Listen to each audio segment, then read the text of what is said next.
आज के हमारे वीडियो में आपका स्वागत है, जहां हम एक सम्मोहक और सामयिक विषय पर चर्चा करते हैं, जो हमारे विश्व के भूराजनीतिक परिदृश्य के लिए महत्वपूर्ण है।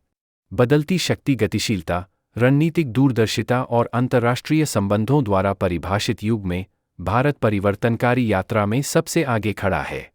जैसे जैसे यह 21वीं सदी में अपने पथ पर आगे बढ़ रहा है, भारत को प्रतिरोध को समझने और एक महत्वपूर्ण सैन्य आधुनिकीकरण प्रक्रिया शुरू करने की तत्काल आवश्यकता का सामना करना पड़ रहा है, जो कि उसके एशियाई पड़ोसी चीन द्वारा की गई उल्लेखनीय यात्रा के समान है। इस वीडियो में हम इस रणनीतिक अनिवार्यता की जटिलताओं का पता लगाएंगे, शक्ति की गतिशीलता को संतुलित करने और वैश्विक महाशक्ति संयुक्त राज्य अमेरिका के प्रभाव का मुकाबला करने में चीन के अनुभव से भारत जो सबक ले सकता है, उसका विश्लेषण करेंगे। इस बौद्धिक यात्रा में हमारे साथ शामिल हों क्योंकि हम भारत की प्रतिरोध और सैन्य आधुनिकीकरण की चुनौतियों, अवसरों और संभावित परिणामों का विश्लेषण करते हैं। तो आइए एक साथ इस यात्रा पर निकलें और उन प्रमुख कारकों की खोज करें जो वैश्विक मंच पर भारत की भूमिका के भविष्य को आकार देंगे। भारतीय सैन्य और रणनीतिक समुदाय आज की दुनिया में अभी भी निवारण की अवधारणा से जूझ रहे हैं, क्योंकि वे शीत युद्ध और उसके बाद विकसित हुए पारंपरिक और परमाणु निवारण के बीच संबंध से अपरिचित हैं। उन्हें अभी भी पूरी तरह से समझ में नहीं आया है कि कैसे निरोध का विचार न केवल परमाणु हथियारों बल्कि नए जमाने की प्रौद्योगिकियों को भी शामिल करने के लिए बढ़ गया है, जिनका उपयोग युद्ध में किया जा सकता है। यहाँ चिंता के दो चिंताजनक कारण हैं। पहला, चीन भारत के लिए मुख्य खतरा बनकर उभरा है। दूसरा, चीन न केवल प्रतिरोध को पूरी तरह से समझता है बल्कि अमेरिका के खिलाफ इसे सक्रिय रूप से विकसित कर रहा है। इस रणनीति का उद्देश्य अमेरिकी सेना को ताइवान पर युद्ध में शामिल होने से रोकना है, जबकि भारत को विशेष रूप से चीनी आक्रामकता के प्रति संवेदनशील बनाना है। हिंदुस्तान टाइम्स के लिए एक हालिया लेख में निरस्त्रीकरण और अप्रसार के लिए भारत के पूर्व दूत राकेश सूद ने दावा किया है कि भारत का सिद्धांत विशेष रूप से परमाणु हथियारों के खतरे और वास्तविक उपयोग को हतोत्साहित करने के लिए बनाया गया है। नतीजतन, उनका सुझाव है कि 1999 के कारगिल युद्ध और 2008 में मुंबई आतंकवादी हमलों को परमाणु निरोध की विफलता के रूप में नहीं माना जा सकता है। इसी तरह, भारत के पूर्व राष्ट्रीय सुरक्षा सलाहकार शिवशंकर मेनन ने अपनी पुस्तक इंडिया एंड एशियन जियोपॉलिटिक्स में इस बात पर प्रकाश डाला है कि जब से भारत ने 1998 में खुले तौर पर खुद को परमाणु राज्य घोषित किया है, तब से भारत के खिलाफ परमाणु हथियार के उपयोग का कोई विश्वसनीय खतरा नहीं है और न ही कोई प्रयास किया गया है उसके व्यवहार को प्रभावित करने के लिए परमाणु ब्लैकमेल पर। मेनन का तर्क है कि इस अर्थ में भारत के परमाणु हथियार ने अपना इच्छित उद्देश्य पूरा कर लिया है। दोनों राजनयिकों के पास परमाणु मामलों से निपटने का व्यापक अनुभव है, लेकिन क्या संघर्ष के व्यापक दायरे पर विचार करते समय उनका सकारात्मक दृष्टिकोण उचित है? डेटेरेंस का वास्तव में मतलब क्या है? सबसे पहले, आइए परिभाषित करें कि प्रतिरोध का क्या मतलब है। अपने मूल उद्देश्यों को प्राप्त करने के लिए राष्ट्र कभी कभी युद्ध की ओर रुख करते हैं जब शांतिपूर्ण विकल्प संभव नहीं होते हैं। ऐसा करने में युद्ध शुरू करने वाले राष्ट्र को यह आश्वासन देने की आवश्यकता है कि वे स्थिति को प्रभावी ढंग से नियंत्रित कर सकते हैं और अपने सैन्य लक्ष्यों को पूरा कर सकते हैं। इस नियंत्रण के बिना बल का प्रयोग अपना उद्देश्य खो देता है। इसलिए निरोध में एक प्रतिद्वंद्वी को संघर्ष के पाठ्यक्रम और वृद्धि पर नियंत्रण पाने से रोकना शामिल है। इसमें कई प्रकार की कार्रवाइयां शामिल हैं जो केवल युद्ध क्षेत्र से परे विस्तारित होती हैं और इसमें पूरे देश को शामिल किया जाता है। अब आइए शीत युद्ध पर नए सिरे से नजर डालें। 1950 के दशक में पारंपरिक ताकतों के मामले में सोवियत संघ को अमेरिकी सेना पर स्पष्ट बढ़त हासिल थी। हालांकि सोवियत संघ तकनीकी रूप से अमेरिका जितना उन्नत नहीं था, लेकिन उनकी विशाल मात्रा ने उन्हें बढ़त दिला दी। जवाब में राष्ट्रपति ड्वाइट आइजनहावर ने यूरोप में किसी भी संभावित सोवियत आक्रमण का मुकाबला करने के लिए एक सामरिक रणनीति लागू की। इस रणनीति में निरोध के साधन के रूप में युद्ध क्षेत्र परमाणु या सामरिक परमाणु हथियार TNW को शामिल करना शामिल था। टैंक के स्थान पर सोवियत संघ के संख्यात्मक लाभ टैंक और बंदूक के स्थान पर बंदूक की बराबरी करने का प्रयास करने के बजाय आइजनहावर ने TNW की शुरुआत के साथ इसकी भरपाई करने की कोशिश की। TNW सामरिक परमाणु हथियार परमाणु हथियारों में अमेरिका के रणनीतिक लाभ के कारण प्रभावी थे, विशेष रूप से बड़ी विस्फोटक क्षमता वाले। न्यू लुक रणनीति के रूप में जाना जाता है। यह इस विश्वास के तहत संचालित होता है कि यदि सोवियत ने अपने स्वयं के रणनीतिक परमाणु हथियारों के साथ अमेरिका के TNW को जवाब दिया, तो अमेरिका एक बड़े परमाणु शस्त्रागार के साथ मुकाबला कर सकता है। चूंकि सोवियत ने इस धारणा को चुनौती नहीं दी, इसलिए न्यू लुक रणनीति को अमेरिका की पहली ऑफसेट रणनीति के रूप में जाना जाने लगा, जिसने दुश्मन के लाभ का सफलतापूर्वक मुकाबला किया। हालांकि 1970 के दशक में दो महत्वपूर्ण विकास हुए। सबसे पहले सोवियत संघ ने पर्याप्त मात्रा में पारंपरिक हथियार बनाए रखते हुए कुछ महत्वपूर्ण पारंपरिक प्रौद्योगिकियों में संयुक्त राज्य अमेरिका की बराबरी करने में कामयाबी हासिल की। इसके अलावा रणनीतिक परमाणु हथियारों की उनकी सूची अब रेंज और पैदावार के मामले में अमेरिका के बराबर थी, जिससे TNW सामरिक परमाणु हथियार का शुरुआती उपयोग अत्यधिक जोखिम भरा प्रस्ताव बन गया। बेहतर रणनीतिक परमाणु शस्त्रागार के बिना परमाणु युद्ध में शामिल होने की संभावना बहुत खतरनाक हो गई, क्योंकि परमाणु वृद्धि सीढ़ी पर संयुक्त राज्य अमेरिका का नियंत्रण अब विश्वसनीय नहीं देखा गया था। परिणामस्वरूप इससे अमेरिका की दूसरी ऑफसेट रणनीति लागू हुई, जिसमें परमाणु हथियारों पर निर्भरता से दूर जाना शामिल था। इसके बजाय अमेरिकी सेना ने अत्यधिक सटीक और लंबी दूरी के निर्देशित पारंपरिक हथियारों की मांग की, जिन्हें प्रिसिजन गाइडेड म्यूनिशन (PGM) के नाम से जाना जाता है। इसका उद्देश्य सोवियत पारंपरिक ताकतों को हमले के लिए इकट्ठा होने से पहले बेअसर करना था। युद्ध के मैदान पर सटीक और स्टैंड ऑफ हमले युद्ध नेटवर्क के उपयोग के माध्यम से हासिल किए गए, जो सॉफ्टवेयर सिस्टम है, साथ ही बाहरी स्थान भी हैं। पारंपरिक हथियारों का उपयोग करके सामरिक परमाणु हथियारों TNW के समान युद्ध क्षेत्र प्रभाव प्राप्त किया जा सकता है।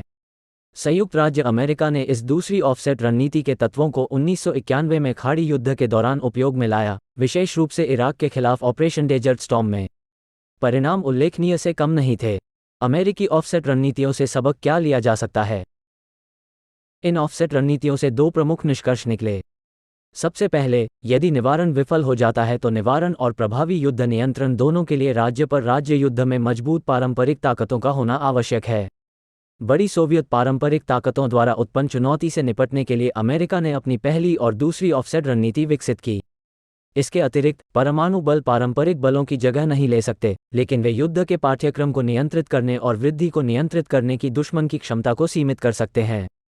इसलिए अमेरिका रूस या अमेरिका चीन जैसी प्रमुख शक्तियों के लिए युद्ध से बचने के लिए विश्वसनीय और अलग पारंपरिक और परमाणु निरोध का होना महत्वपूर्ण है।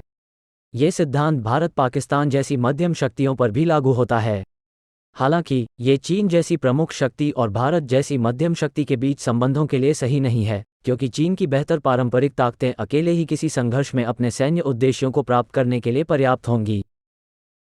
इस तर्क को आगे बढ़ाने के लिए ये ध्यान रखना महत्वपूर्ण है कि परमाणु हथियारों ने भारत और पाकिस्तान के बीच संकटों, संघर्षों और युद्धों में महत्वपूर्ण भूमिका नहीं निभाई है। स्वतंत्रता प्राप्त करने के बाद से दोनों देशों ने अभियान स्तर पर अपनी पारंपरिक सैन्य क्षमताओं के निर्माण पर ध्यान केंद्रित किया है, जो अंततः युद्ध के परिणाम को निर्धारित करता है। ये बताता है कि भारतीय सेना भारत और पाकिस्तान के बीच पश्चिमी क्षेत्र में सैन्य रेखा, जिसे नियंत्रण रेखा के रूप में जाना जाता है, को हटाने में असमर्थ क्यों है। इस रेखा को जनवरी 1949 में युद्धविराम रेखा के रूप में स्थापित किया गया था और बाद में 1971 के युद्ध के दौरान हुए क्षेत्रीय परिवर्तनों के बाद इसका नाम बदल दिया गया। 1971 के युद्ध के दौरान भारतीय सेना ने पूर्वी पाकिस्तान में अपने आक्रामक अभियान चलाए, जिसके परिणामस्वरूप अंततः बांग्लादेश का निर्माण हुआ।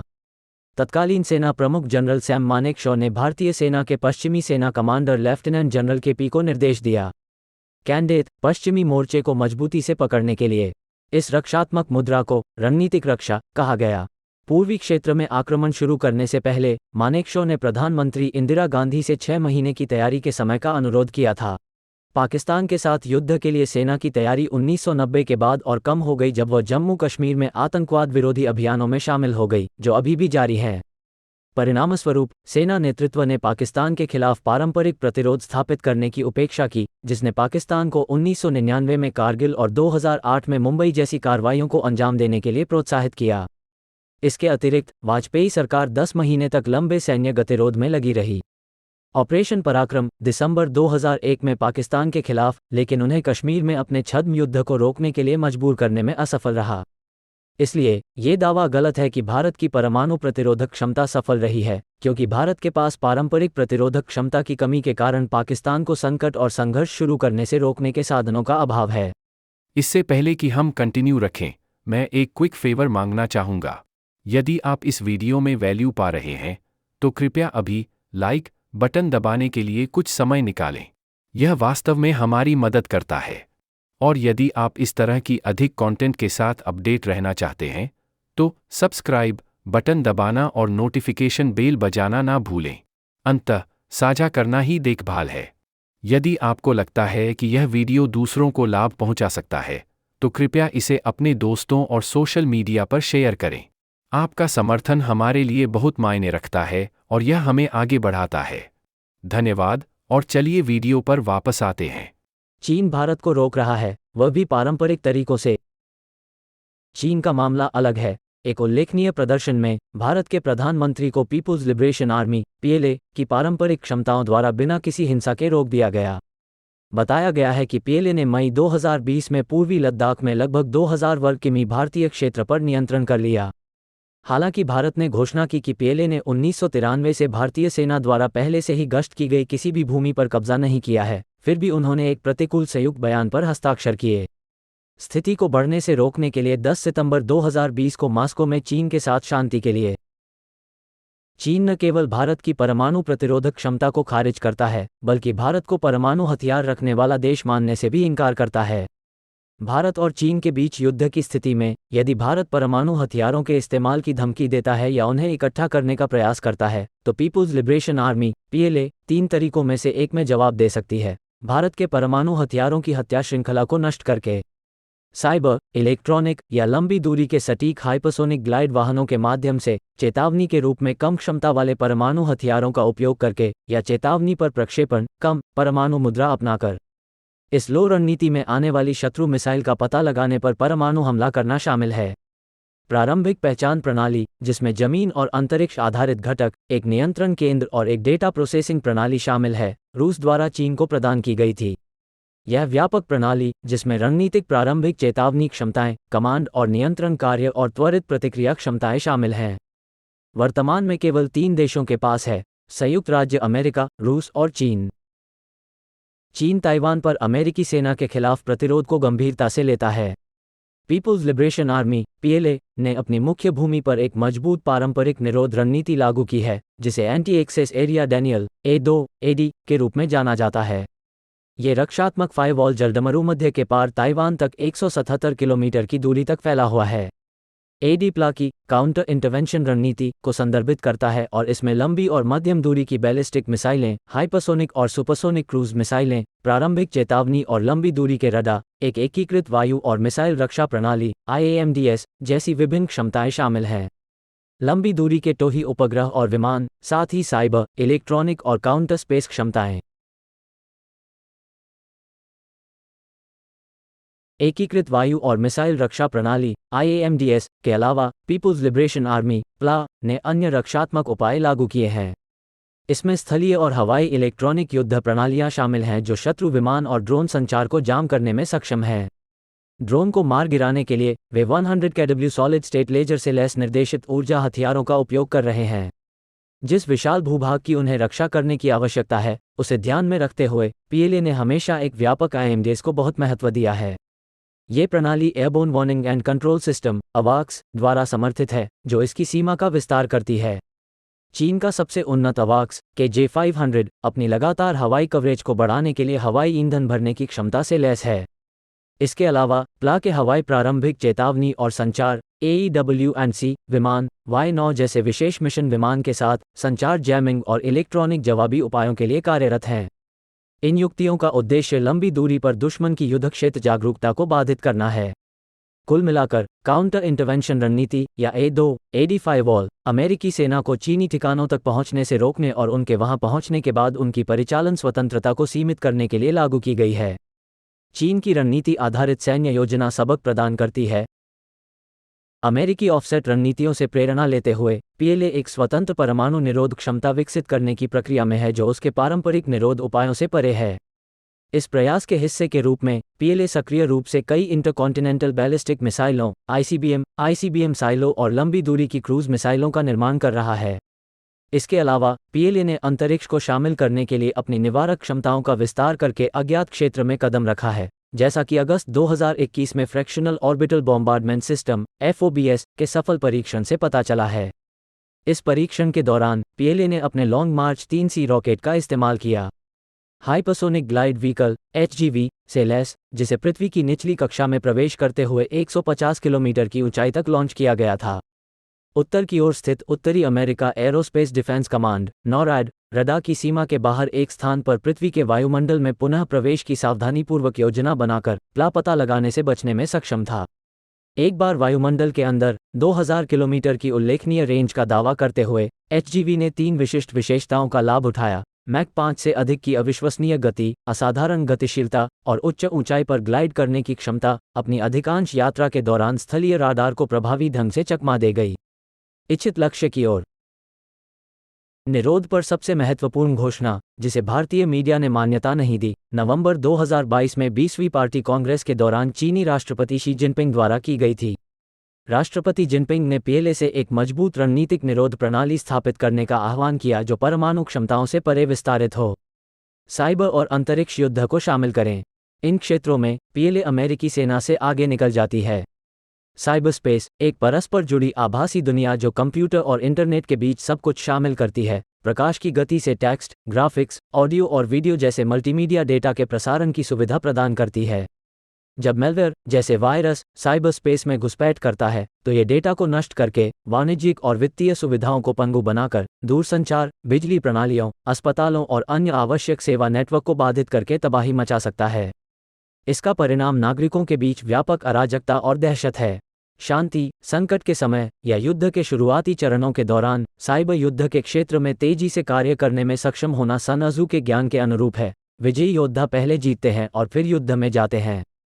चीन के पास उन्नत सॉफ्टवेयर साइबर हथियार विकसित करने के लिए आवश्यक संसाधन हैं, जिनमें सुपर कंप्यूटर, नैनो टेक्नोलॉजी में विशेषज्ञता और जटिल एल्गोरिदम तैयार करने में सक्षम कुशल साइबर योद्धा शामिल हैं। अपने लगातार साइबर हमलों के परिणामस्वरूप चीन को भारत की साइबर कमजोरियों की गहरी समझ हो गई है। इस ज्ञान का उपयोग उच्चतम स्तर पर एक व्यापक साइबर युद्ध रणनीति तैयार करने में किया जाएगा। पीपुल्स लिबरेशन आर्मी पीएलए के साइबर युद्ध अभियान की योजना और कार्यान्वयन स्ट्रेटेजिक सपोर्ट फोर्स के अधिकार क्षेत्र में आएगा, एक प्रभाग जो सीधे commander in chief Xi Jinping की अध्यक्षता वाले संयुक्त कर्मचारी विभाग को रिपोर्ट करता है।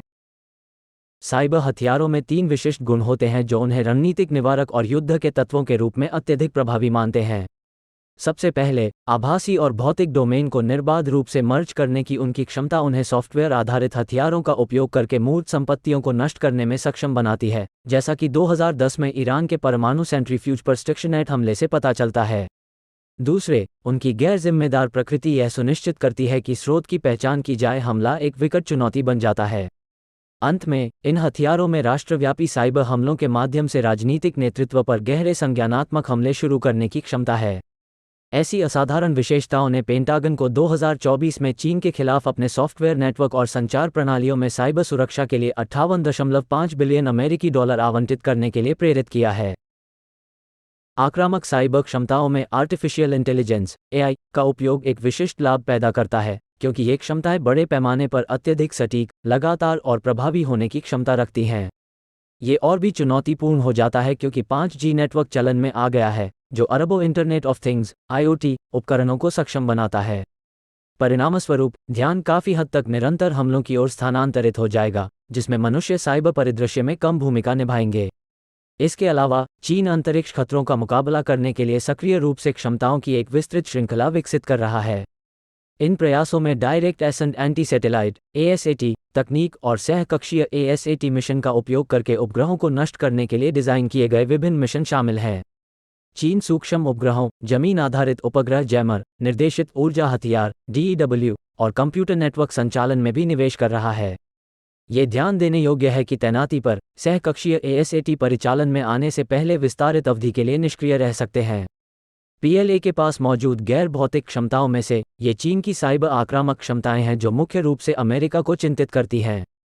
साइबर हथियारों का उपयोग करके चीन साइबर स्पेस में घुसपैठ कर सकता है और किसी भी कक्षीय स्थिति में उपग्रहों को संभावित रूप से बाधित, अक्षम या यहां तक कि नष्ट कर सकता है। इसके अलावा ड्यू और सूक्ष्म उपग्रहों को भी संभावित खतरा माना जाता है, भले ही जनता का ध्यान कम हो। निर्देशित ऊर्जा हथियार (DEW) में उच्च शक्ति वाले लेजर (HPL) और उच्च शक्ति वाले माइक्रोवेव (HPM) दोनों हथियार शामिल हैं। इन हथियारों को उपग्रहों के इलेक्ट्रॉनिक्स को नुकसान पहुंचाकर उन्हें बाधित और निष्क्रिय करने के लिए डिज़ाइन किया गया है। पीपुल्स लिबरेशन आर्मी (PLA) ने माइक्रोसैटेलाइट के क्षेत्र में महत्वपूर्ण प्रगति की है। सूक्ष्म उपग्रहों को किसी भी वस्तु के रूप में परिभाषित किया जाता है, चाहे वह मानव निर्मित हो या प्राकृतिक, जिसका द्रव्यमान 10 किलोग्राम से अधिक लेकिन 100 किलोग्राम से कम हो। ये सूक्ष्म उपग्रह या तो मलबा या हथियार युक्त उपग्रह हो सकते हैं। बाद वाला प्रकार अपनी कम लागत, ट्रैकिंग में कठिनाई और बेहतर गतिशीलता के कारण एक फायदा रखता है, जो इसे उच्च वेग से आगे बढ़ने की अनुमति देता है। इन हथियारबंद उपग्रहों में अपने लक्ष्य उपग्रह से टकराने, जिससे उसे नष्ट करने की क्षमता होती है, या वे खुद को परजीवी के रूप में संलग्न कर सकते हैं और लक्ष्य उपग्रह के इलेक्ट्रॉनिक्स को निष्क्रिय कर सकते हैं। पीएलए एक विशिष्ट प्रकार का माइक्रोसैटेलाइट भी विकसित कर रहा है जिसे सहकक्षीय उपग्रह कहा जाता है, जो रोबोटिक हथियारों से लैस हैं। इन सहकक्षीय उपग्रहों में यांत्रिक साधनों का उपयोग करके किसी उपग्रह को उसकी इच्छित कक्षा से विस्थापित करने की क्षमता होती है, जिससे वह अप्रभावी हो जाता है। ये ध्यान दिया जाना चाहिए कि भारत की खुफिया जानकारी एकत्र करना, पृथ्वी अवलोकन और वैज्ञानिक अंतरिक्ष यान इन सहकक्षीय खतरों के प्रति विशेष रूप से संवेदनशील है। अंतरिक्ष की न केवल एक सैन्यीकृत डोमेन के रूप में, बल्कि एक हथियार युक्त और एक रणनीतिक निवारक के रूप में कार्य करने वाली प्रकृति की विकसित प्रकृति के जवाब में, अमेरिकी सेना ने 2019 में कार्रवाई की। उन्होंने इसे जोड़ते हुए अंतरिक्ष बल नामक एक नई शाखा की स्थापना की। सेना, वायुसेना, नौसेना और नौसैनिकों की मौजूदा शाखाओं के लिए यह निर्णय रूस और चीन जैसे देशों द्वारा उत्पन्न चुनौतियों का समाधान करने के लिए किया गया था, जो अंतरिक्ष युद्ध में महत्वपूर्ण खिलाड़ी बन गए हैं। भारत के लिए चुनौती। भारतीय सेना को अपने दृष्टिकोण का पुनर्मूल्यांकन करना चाहिए और निवारण की अवधारणा को पूरी तरह से समझना चाहिए। इसे अपनी वर्तमान क्षमता आधारित या खतरा आधारित आधुनिकीकरण रणनीति को छोड़ देना चाहिए, जो आज़ादी के बाद से पाकिस्तान के खिलाफ केवल आधे अधूरे मन से अपनाई गई है। इसके बजाय भारतीय सेना को रणनीति आधारित आधुनिकीकरण दृष्टिकोण अपनाना चाहिए, जैसा कि पीएलए ने अमेरिकी सेना के खिलाफ सफलतापूर्वक अपनाया है। दुर्भाग्य से भारतीय सैन्य नेता उस रणनीति आधारित दृष्टिकोण से अनभिज्ञ प्रतीत होते हैं जो 1990 और 91 में अमेरिका के ऑपरेशन डेजर्ट स्टॉर्म से उभरा था। इस ऑपरेशन ने अमेरिका की अद्वितीय शक्तियों, विशेष रूप से उनके सॉफ्टवेयर नेटवर्क और अंतरिक्ष आधारित क्षमताओं पर प्रकाश डाला। इससे प्रेरणा लेकर पीएलए ने एक रणनीति विकसित की जिसे सिस्टम डिस्ट्रक्शन वॉरफेयर के नाम से जाना जाता है। ये रणनीति साइबर हथियारों का उपयोग करके अमेरिकी नेटवर्क को बाधित करने की क्षमता और अंतरिक्ष और काउंटर स्पेस क्षमताओं को प्रमुखता देने पर केंद्रित थी। सीमित वित्तीय संसाधनों के साथ पीएलए विश्वसनीय पारंपरिक निरोध स्थापित करने में कामयाब रही, जिसे अब रणनीतिक निरोध तक बढ़ा दिया गया है। यह अनुकरणीय मॉडल है। निष्कर्ष में, जैसा कि हमने चीन के उदाहरण से प्रेरणा लेते हुए भारत की प्रतिरोध क्षमता को समझने और अपनी सेना को आधुनिक बनाने की आवश्यकता का पता लगाया है, हम आज के वैश्विक परिदृश्य में इन रणनीतिक निर्णयों के महत्व को पहचानते हैं। राष्ट्रों द्वारा चुने गए विकल्पों के दूरगामी परिणाम होते हैं, जिससे हम जिस दुनिया में रहते हैं उसे आकार मिलता है। हमें उम्मीद है कि इस वीडियो ने इस महत्वपूर्ण विषय पर प्रकाश डाला है और हम आपको भविष्य में और अधिक जानकारीपूर्ण सामग्री के लिए बने रहने के लिए आमंत्रित करते हैं। इस यात्रा में हमारे साथ शामिल होने के लिए धन्यवाद और अगली बार तक सूचित रहें और लगे रहें।